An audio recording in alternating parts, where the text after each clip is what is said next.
Assalamualaikum warahmatullahi wabarakatuh. Selamat pagi, kawan pajak. Ketemu lagi dengan saya Ana dan Saya Sutarmo.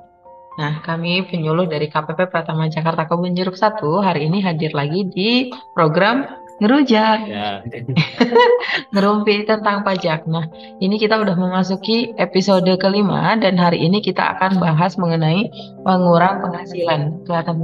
Nah, pengurang penghasilan. Loh, ngapain pengurang penghasilan? Bukan. Ngapain penghasilan penghasilan dikurangi? dikurangi. Ngapain penghasilan dikurangi? Jadi ini maksudnya pengurang penghasilan dalam rangka penghitungan pajak penghasilannya gitu. Jadi sebelum penghasilan itu dikalikan dengan tarif, dia harus berupa penghasilan kena pajak gitu. Nah, itu adalah penghasilan bruto yang dikurangi unsur-unsur yang menjadi pengurang ini tadi gitu. Nah, apa saja sih Mas? Langsung aja gitu ya. Ya. Apa saja sih Mas yang menjadi pengurang penghasilan sebelum menghitung pajaknya nih? Jadi kalau bicara tentang pengurang penghasilan itu secara umum adalah semua biaya yang dikeluarkan untuk mendapatkan menagih dan melihara penghasilan ya. Namun 3M ya. demikian ya 3M. Namun demikian masing-masing wajib pajak itu berbeda ya tergantung akan wajib pajak kan ada badan, ada orang pribadi ya kan. Orang Kemudian pribadi pun juga ada banyak ya. iya, betul. Bahkan untuk orang pribadi pun itu ada orang pribadi karyawan, ada usahawan. Orang yang pribadi usahawan itu juga ada berbagai macam lagi. Ada usahawan yang dia menggunakan norma, ada yang menggunakan pembukuan. Dan juga ada yang menggunakan final PP 23 atau PP 55 sekarang. Jadi dan masing-masing itu nanti pengurangnya berbeda-beda. Jadi intinya adalah bagaimana atau Apa aja biaya-biaya ya? apa saja Apa itu aja yang nanti yang boleh? akan dikurangkan ya dari Mm-mm. penghasilan bruto dan setelah itu akan siap dikenakan dengan tarif pajak atau Tarif DPP-nya. pajaknya. Oke, jadi masing-masing karakter wajib pajak ini memiliki unsur sendiri, maksudnya unsur yang berbeda-beda Pengurangan. yang boleh dikurangkan dari penghasilan sebelum dikenakan dengan tarif pajaknya. Seperti itu, teman-teman. Nah, itu yang akan kita bahas hari ini secara agak lebih mendetail gitu ya. Oke, langsung saja kita mulai. Pertama, untuk orang pribadi yang dia adalah seorang karyawan. Nah, kalau untuk karyawan, Mas, Ya, apa aja yang boleh menjadi pengurang sebelum dikenakan pajak? jadi kalau untuk karyawan dia dapat dikurangkan yaitu pertama biaya jabatan. Biaya jabatan itu tidak berarti bahwa hanya yang pejabat saja ya atau yang mempunyai jabatan. Tapi ini adalah istilah untuk pegawai atau karyawan yang dia bekerja secara umum, dia bekerja setiap hari gitu ya. Itu kan filosofinya sebenarnya dia adalah biaya yang dia keluarkan untuk mendapatkan gaji dia atau penghasilan dia setiap bulan itu. Itu sebenarnya filosofi dari biaya jabatan. Sama orang kalau usaha kan dia mengeluarkan biaya ya. Ini juga nih biaya jabatan juga sama seperti itu ya. Nah, dia kan harus keluar transport, kemudian mungkin dia harus biaya apa-apalah yang dia keluarkan untuk dia bekerja. Itu Mendapatkan biaya jabatan penghasilan. ya. Iya. Kemudian yang kedua selain biaya jabatan juga ada iuran pensiun yang dibayarkan oleh si karyawan itu sendiri. Itu juga yang diberikan pada dana pensiun ya, itu juga merupakan pengurang. Kemudian yang ketiga adalah PTKP atau penghasilan tidak kena pajak. Nah, itu sebenarnya unsur-unsur ini ada di bukti potong ya. Jadi kalau teman pajak mendapatkan bukti potong atau harus mendapatkan bukti potong ya, bisa meminta atau kalau misalnya belum Minta. dikasih ya kita minta ya. Karena itu adalah dasar Adalah untuk hak. laporan SPT tahunan kan. Nah, itu di situ ada berapa biaya jabatannya, berapa iuran pensiun kalau ada, berapa PTKP-nya dan seterusnya. Kemudian selain itu juga ada pengurang lainnya nih, Mbak Ana, itu Iya, tapi pengurang zakat lainnya ya. ini maksudnya yang ini kan, yang dia ngitung sendiri di SPT tahunannya. Iya, betul, Gitu. betul. Dan Kalau ini kalau yang dia sebelumnya tadi kan ada ada di di bukti potong. bukti potong dan Ah, dihitungkan oleh si pemberi kerja. iya, Kalau kena. yang ini zakat ini kan kita tahu sendiri ya, kita sendiri kan Mm-mm. teman pajak sendiri yang tahu berapa zakatnya yang diinputkan sendiri di SPT pada saat lapor SPT. Nah, zakat ini juga tidak serta-merta seluruh zakat yang kita bayarkan atau iuran wajib keagamaan itu Agama. bisa dikurangkan ya, tapi dia Mm-mm. harus dibayarkan kepada lembaga yang telah Ditunjuk. ditunjuk ya atau Mm-mm. disahkan oleh Kementerian Keuangan atau Menteri Keuangan. Oke, jadi bisa kalau misalnya aku tarik kesimpulan yang pertama adalah pengurang yang sudah diperhitungkan oleh pemberi kerja.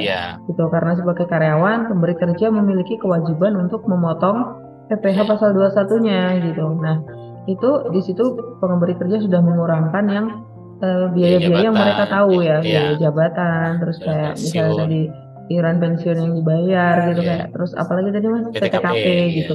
Nah, itu pemberi kerja sudah memperhitungkan itu. Namun untuk zakat itu hanya wajib pajaknya itu sendiri yang tahu. Nah, itu diperhitungkannya di mana itu di SPT tahunan. Jadi ada 2 kali ya kalau karyawan itu, pertamanya di bukti potong, terus kemudian di SPT tahunan itu untuk menghitung pajak pribadi dia. Nah, itu dia bisa menambahkan pengurang yang contohnya zakat itu tadi gitu ya. Kayak gitu. Jadi teman-teman harus bisa bedain nih PPh pasal 21 dengan PPh dia sendiri. Ya Mas ya. Jadi kalau PPh pasal 21 itu pajak yang sudah dibayarkan oleh pemberi kerjanya, sedangkan yang harusnya kita bayar adalah yang kita hitung sendiri di SPT tahunan itu, seperti itu. Ya. Oke, cukup kayaknya untuk yang karyawan ya. Tapi zakatnya yang tadi itu disampaikan Mas Tarmo, zakatnya nggak serta-merta zakat itu semua boleh dikurangkan. Namun hanya zakat yang dibayarkan ke lembaga-lembaga yang ditunjuk oleh Dirjen Pajak. Kalau untuk tahun 2022 kemarin itu di Per 04 tahun 2022. Nah, kalau untuk tahun 2023 nanti dicari ya. Penggantinya Per 04, kalau nggak salah Per 15 tahun 2023. Gitu. Oke, kemudian lanjut nih. PTKP perlu kita bahas kayaknya Mas. PTKP itu berapa sih sekarang? Oh iya, sebelum kita bicara tentang berapa PTKP sekarang ya, PTKP itu kan singkatan penghasilan tidak kena pajak ya. Jadi sejumlah penghasilan yang itu menurut ketentuan di Menteri Keuangan bahwa sejumlah tersebut tidak dikenakan pajak ya. Jadi semacam batas minimal lah ya, seorang apakah sudah wajib bayar pajak? Iya betul. Kalau masih di bawah itu ya maksudnya dia tidak wajib bayar pajak, tidak wajib ber-NPWP dan seterusnya. Nah, penghasilan tidak kena pajak ini berubah-ubah sesuai dengan keputusan Menteri Keuangan. Ini sejak 2016 ini belum berubah nih Mbak Ana nih. Ya kalau per orang itu untuk diri wajib pajak pribadi sendiri itu adalah 54 juta. Kemudian apabila dia statusnya sudah menikah ya status kawin, maka dia ada tambahan lagi nih 4,5 juta per tahun tapi ya, jadi kalau tadi 54 juta itu setahun berarti ekuivalen dengan 4.500.000 sebulan. Nah, kalau yang ini tambahan status kawin ini adalah 4,5 juta setahun. Dan juga untuk tanggungan yaitu anak dan juga bisa juga orang tua atau mertua itu juga maksimal 3 dengan jumlah per orangnya adalah 4,5 juta. Jadi nanti meskipun mungkin punya anak lebih dari 3 ya, sama seperti saya misalnya 5 gitu ya, itu hanya maksimal 3 yang bisa ditanggung gitu. Iya. Jadi 4,5 juta kalikan 3 tambah 4,5 juta terus menikah dan 54 juta untuk diri sendiri. Dan yang perlu diingat juga kalau untuk orang tua dan atau mertua itu kan bisa juga ditanggung nih. Namun ada syaratnya. Pertama adalah dia ditanggung sepenuhnya oleh si wajib pajak, menjadi tanggungan sepenuhnya, dan kedua tidak berpenghasilan. Itu baru boleh dimasukkan sebagai tanggungan gitu. Seperti itu. Dan ini perlu kalau misalnya karyawan itu perlu diingat ya, kalau misalnya PTKP-nya berubah itu segera sampaikan ke pemberi kerja. Iya, betul. Ini karena untuk memudahkan nanti ketika kita mengisi SPT tahunan gitu. Jadi kalau misalnya kita tuh PTKP-nya nggak update itu nanti akan ada selisih. Bisa jadi kita kurang bayar atau jadi lebih bayar. Nah, itu kan agak lebih ribet daripada kalau sudah pas ya, pas SPT-nya nihil gitu. Oke, kemudian kita melanjutkan ke kriteria wajib pajak berikutnya, yaitu orang pribadi. Sama-sama orang pribadi tapi yang ini bukan karyawan, tapi yang melakukan pekerjaan bebas atau biasa kita kenal sebagai pekerjaan profesional, profesi gitu. Nah, itu kalau itu pengurangnya apa aja Mas? Ya. Jadi orang pribadi atau pekerjaan bebas sebenarnya kan pada dasarnya orang pribadi juga wajib pembukuan, namun diberikan pilihan untuk boleh atau melakukan dengan catatan, dengan syarat dia omsetnya masih di bawah 4,8 miliar. Jadi kalau sudah di atas 4,8 miliar, meskipun orang pribadi tetap wajib pembukuan, baik itu pekerjaan bebas maupun usahawan. Nah, kalau dia pekerjaan bebas, pekerjaan bebas tadi kan disebutkan profesional ya, contohnya misalnya adalah dokter, notaris, akuntan, pengacara dan seterusnya, itu pekerjaan bebas. Nah, kalau pekerjaan bebas ya, dia kan misalnya dia masih di bawah 4,8 miliar, masih boleh menggunakan pencatatan. Nah, untuk pencatatan maka dia menghitungnya dengan cara norma ya, norma penghitungan penghasilan itu. Jadi memberitahukan di setiap paling lambat 3 bulan pertama ya di tahun pajak yang bersangkutan, jadi 31 Maret bahwa akan menggunakan norma ini. Ya. Kemudian jadi norma itu sebuah atau persentase tertentu. Jadi kalau teman pajak ingat ya, kalau di yang pembukuan itu kan kita menghitung pajaknya adalah dari laba ya.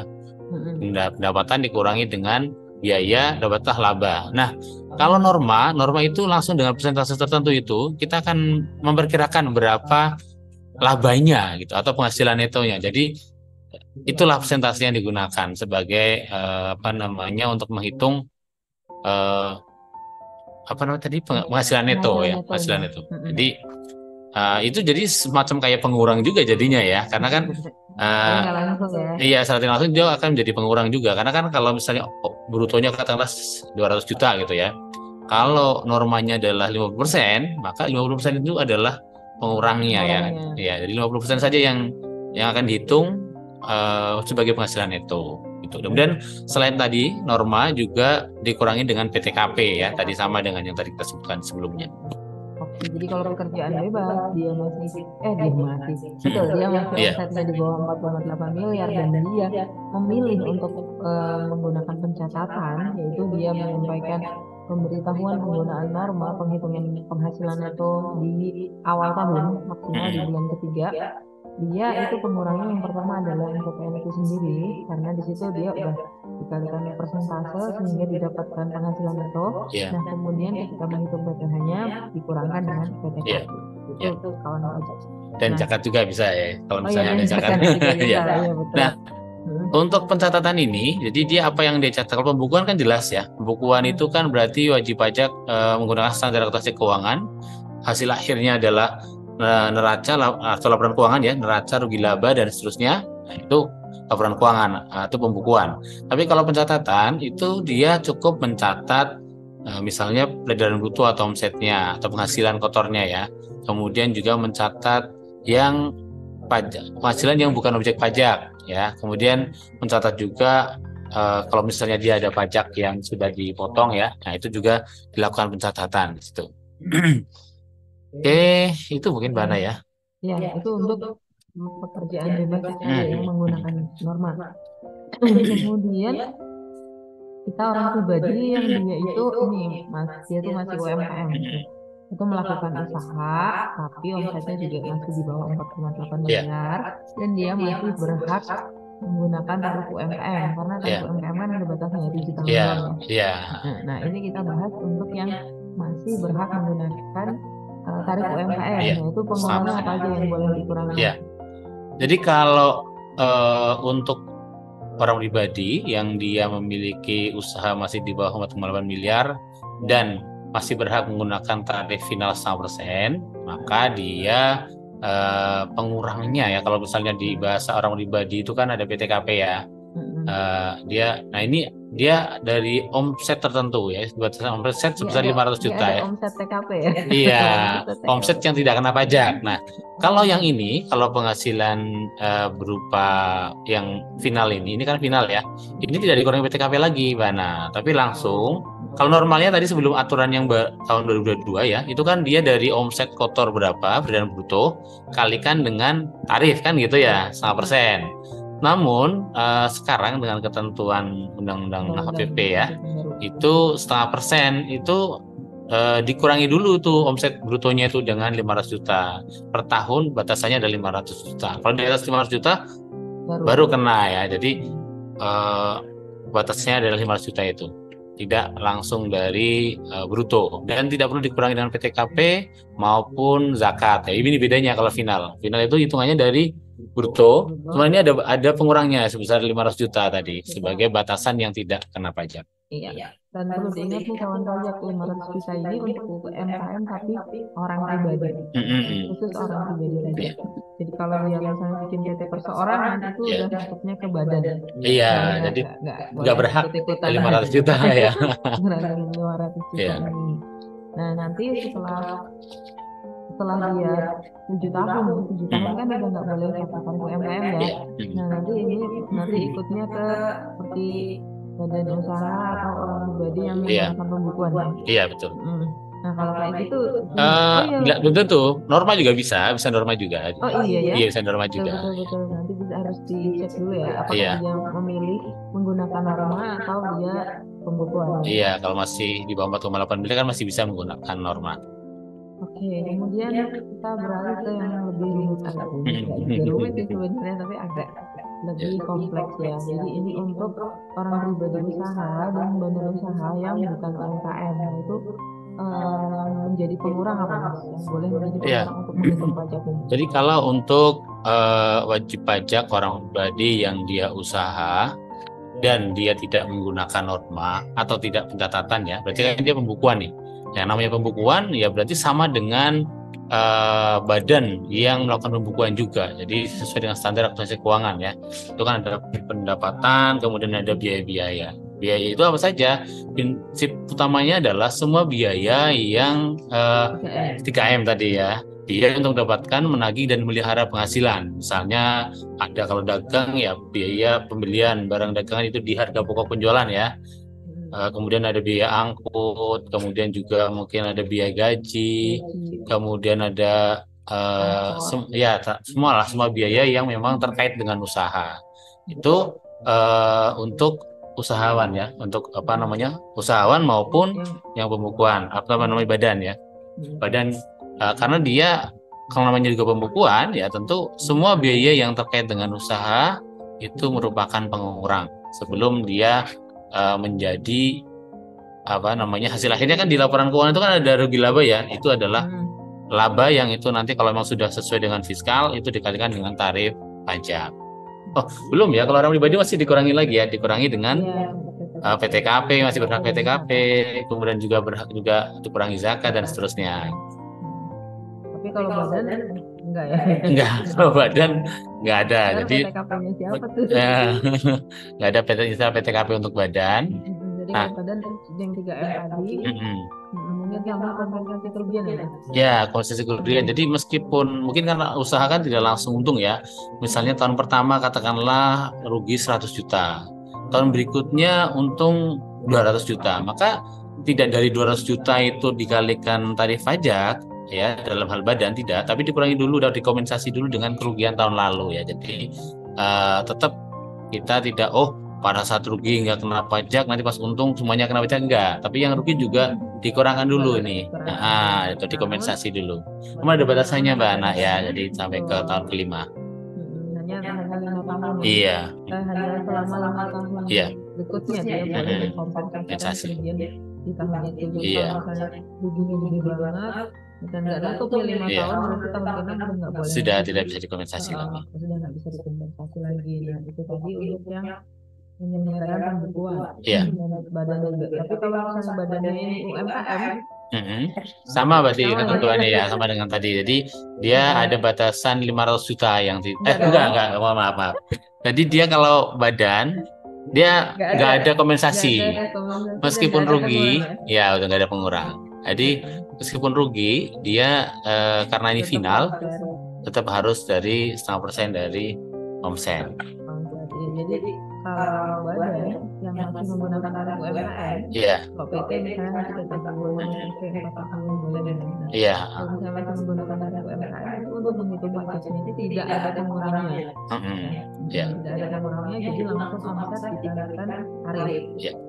Nah, sedangkan untuk lampiran PT-nya ya tetap laporan keuangan. Ini kadang-kadang cuma tambahannya ini Mbak Ana, tadi tambahannya dia harus melampirkan rekapan per bulan ya, omset per bulan. rekapitulasi peredaran bruto per bulan. laporan keuangan dan tambahnya rekapitulasi Iya. peredaran. Oke, ini perlu diperhatikan juga kalau untuk penyelenggaraan pembukuan tadi, yaitu ada biaya-biaya yang dikecualikan katanya. Iya. Ya, maksudnya dia biaya ya, tapi nggak boleh menjadi pengurang Iya. untuk menghitung PPh-nya. Ya betul. Iya. Ya, jadi meskipun sebenarnya itu memang benar-benar dikeluarkan sebagai biaya, namun tidak dapat dikurangkan untuk mengurangi kayak ketika menghitung pajak penghasilan itu tidak boleh dikurangkan. Jadi nanti ada koreksi fiskal istilahnya di SP tahunan itu ada di lampiran berapa saya agak lupa itu lampiran 1 kalau tidak A2 ya. Itu ada atau di situ ada koreksi fiskal. Jadi di mana karena ada perbedaan ketentuan antara ketentuan di standarisasi keuangan dan di undang-undang perpajakan. Apa yang menjadi biaya di standar akuntansi keuangan belum tentu menjadi biaya di fiskal atau di undang-undang pajak. Apa yang menjadi penghasilan menurut standar akuntansi keuangan bisa jadi bukan termasuk penghasilan yang digabungkan dalam menghitung PPh di undang-undang menurut undang-undang atau ketentuan perpajakan. Jadi makanya ada semacam koreksi fiskal ya. Mungkin kalau koreksi fiskal kita bisa di hal yang lain lagi ya, di kesempatan yang lain lagi ya, itu panjang itu bahasanya. Ya. Iya, intinya adalah iya, jadi itu intinya nanti adalah biaya yang memang meskipun jadi dikeluarkan oleh perusahaan atau orang pribadi yang melakukan pembukuan itu tapi tidak dapat dikurangkan dalam menghitung penghasilan kena pajak ya. Misalnya bagian laba dengan nama dalam bentuk apapun ya, seperti dividen ya, itu bagian laba kok itu dikurangkan ya. Nah, mungkin kalau di standar akuntansi keuangan juga itu bukan biaya, tapi ada hal lain yang itu sebenarnya dianggap sebagai dividen oleh sebagai dividen oleh undang-undang pajak. Misalnya nih pengeluaran atau mungkin pengeluaran untuk pribadi memegang saham itu dianggapnya sebagai bagian dividen oleh si undang-undang pajak. Kalau secara komersial kan itu wajar saja ya, tapi secara undang-undang pajak itu dianggap sebagai pengeluaran dividen, jadi tidak dapat dibebankan sebagai biaya. Kemudian juga ada biaya lainnya yang tidak boleh dibebankan sebagai biaya, misalnya pembentukan cadangan nih Mbak Ana. Pembentukan cadangan itu kan normal ya, kalau perusahaan itu misalnya dia ada piutang, penjualan kredit itu kan mesti ada piutang ke sana. Namanya piutang ya, tidak selamanya dia akan cair ya, namanya kita juga kan ya biasa ya, pada saat minjem ya kan seperti apa ya, pada saat kita mau menagih malah orangnya lebih galak ya, itu malah curhat ya. Nah, ini kalau perusahaan biasanya kan dia mencadangkan kerugian piutang ya, memperkirakan biasanya sekian persen dari piutang saya nggak tertagih, itu biasa di komersial biasa. Namun demikian di ketentuan perpajakan hanya bidang-bidang tertentu yang diperkenankan membuat cadangan, misalnya perbankan. Jadi kalau perusahaan dagang misalnya, maka tidak diperkenankan ada dana cadangan. Kalau dia membiayakan atau membuat dana cadangan, maka itu biayanya dikoreksi. Nah, jadi kalau ada kerugian piutang gimana? Ya berarti pakai metode langsung atau write off, itu boleh. Itu diantaranya ya. Kemudian juga yang tidak boleh dibebankan sebagai biaya ya, ada pajak penghasilan. Nah, sebenarnya kalau pajak selain pajak penghasilan itu boleh dibebankan sebagai biaya ya. Misalnya PBB atas bangunan, kemudian juga pajak kendaraan bermotor ya atas inventaris atau kendaraan operasional ya, itu boleh. Namun kalau pajak penghasilan itu tidak boleh ya, baik itu PPh 21, 23, 42 termasuk juga apalagi badan ya. Kalau PPh badannya juga itu yang jadi kayak jeruk makan jeruk ya. Nah, kemudian itu ya, termasuk juga denda. Kalau tadi pajak-pajak selain PPh itu boleh dibebankan sebagai biaya, tapi denda atas pajaknya tidak boleh. Misalnya pada saat pajak bayar kendaraan bermotor mungkin terlambat nih 3 tahun misalnya, kan ada sanksinya itu. Nah, sanksi itu tidak dapat dibebankan sebagai biaya waktu menghitung PPh. Tuh. Apa lagi ya? apa sih yang Oh, memenuhi kewajaran itu? oh iya, oke, ya baik. Itu juga termasuk ya. Jadi kalau pengeluaran yang melebihi kewajarannya, itu masuknya kembali ke kayak pembagian dividen jatuhnya. Menurut secara komersial mungkin itu wajar-wajar saja ya. Misalnya dia sewa gedung kepada si apa namanya pihak atau si pemegang salah satu pemegang saham ya, sewanya pasarannya 100 juta setahun tapi dia bayarnya 200 juta. Nah, yang selisih 100 juta ini dari harga pasar itu merupakan dianggap sebagai ya dividen ya, jadi makanya itu dikoreksi ya gitu. Dan juga yang tidak dapat dibayar sebagai biaya adalah biaya yang dikeluarkan untuk mendapatkan penghasilan yang apa namanya penghasilan final bersifat final dan penghasilan yang bukan objek pajak gitu. Jadi kalau seperti ini maka dia juga dikoreksi. Misalnya dia ada gedung, ada 2 gedung, satu digunakan untuk kantor, satunya disewakan. Maka biaya atas gedung yang disewakan itu tidak dapat dibayarkan sebagai biaya. Kenapa? Karena penghasilan sewa gedung merupakan final. Yes. Iya. Nah, tadi setelah jumlah yang melebihi kewajaran yang dibayarkan kepada pemegang saham atau kepada pihak yang memiliki hubungan istimewa, nah ini adalah apa tadi? Apa tadi Jadi yang kalau sudah kita bahas? ya, jadi gaji yang dibebankan, gaji yang dibayarkan untuk mereka, Ya. istilahnya apa sih? Anggota yang ini ya, gaji yang dibebankan. Iya sih. Khusus untuk firma. Oke, betul. Nah, jadi kalau misalnya ada pembayaran gaji yang apa namanya dibayarkan kepada anggota persekutuan atau firma, itu juga tidak dapat dibebankan sebagai biaya. Meskipun memang benar-benar dia bekerja di situ, ya, dia bekerja di situ, kemudian dari pagi sampai sore gitu ya. Namun karena ini bentuknya adalah firma atau persekutuan, maka itu tidak dapat dibebankan sebagai biaya. Kenapa? Ya karena pada dasarnya ya kalau untuk hukumnya kan dia persekutuan ya atau firma ya. Kalau dia bagi laba itu bukan penghasilan juga bagi si apa namanya? Iya gitu. Jadi nggak perlu dibebankan sebagai biaya. Beda dengan untuk ini ya PT ya yang terbagi atas saham.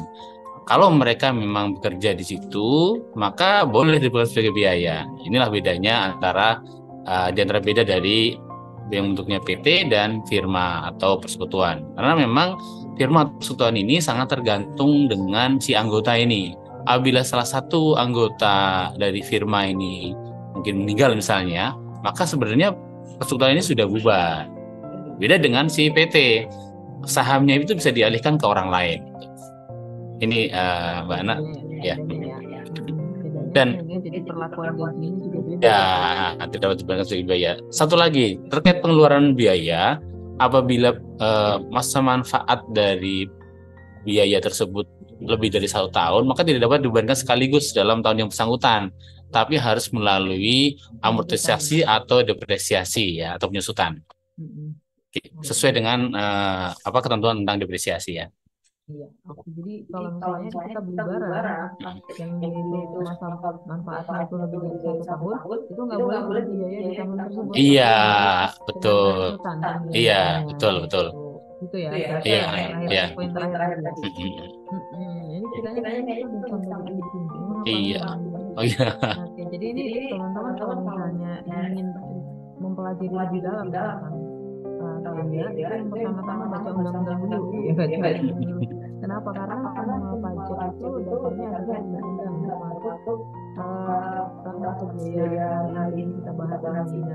Nah, teman-teman bisa baca sendiri di pasal 199 Undang-Undang PPh. Dibaca dan pasal-pasalnya dan juga di penjelasannya supaya lebih nyantol. Jadi kalau dengerin obrolan kita kadang-kadang tadi apa sih? Nah, itu teman-teman bisa baca sendiri. Gitu ya Mas ya? Ya, oke. Ini udah dulu deh. Makin kemana-mana. Oke. Semoga di kesempatan berikutnya kita akan membahas hal-hal yang perlu lagi. Iya, oke. Atau ada hal yang kita boleh kita yang ada di WhatsApp boleh WhatsApp ya. Masih masukan. Oke, baik, sekian episode kali ini tentang pengurangan penghasilan. Semoga menambah wawasan dan pengetahuan alam pajak sehingga melaksanakan perpajakan itu lebih baik lagi. Oke, sampai jumpa di episode berikutnya.